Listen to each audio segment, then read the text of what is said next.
જો તમારી પાસે 9 લાખ રૂપિયા હશે ને તો તમે સ્થાનિક સ્વરાજની ચૂંટણી લડી શકશો, એટલે કે કોર્પોરેશનની ચૂંટણી, કોર્પોરેટર બનવા માટે તમે લડી શકો છો.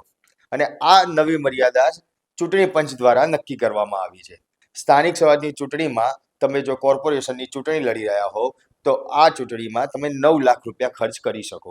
એટલે કે ઉમેદવાર દીઠ 9 લાખ રૂપિયાના ખર્ચની મર્યાદા છે તે મર્યાદા નક્કી કરવામાં આવી છે.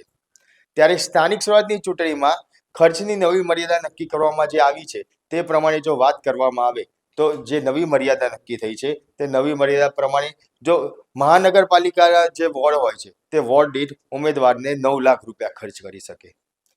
1 થી 9 વોર્ડ ધરાવતી નગરપાલિકા છે તે નગરપાલિકા માટે 2.5 લાખ રૂપિયા ખર્ચ કરવાની મર્યાદા છે.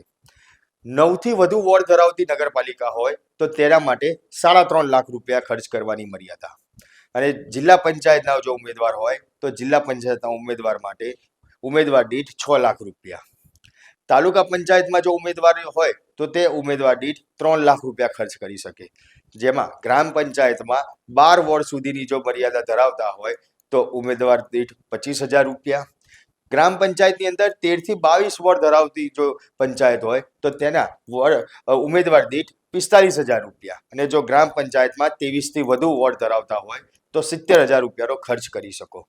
એટલે આ નવી મર્યાદા છે કે જે 2021માં જે ઠરાવ થયા હતા તે ઠરાવમાં ફેરબદલ કરીને નવી મર્યાદા એટલે ખર્ચની મર્યાદા વધારવામાં આવી છે. પણ સાહેબ, અહીંયા સવાલ એ ઊભા થાય છે કે ખરેખર ચૂંટણી લડવા માટે ઉમેદવાર આટલો જ ખર્ચ કરતા હોય છે?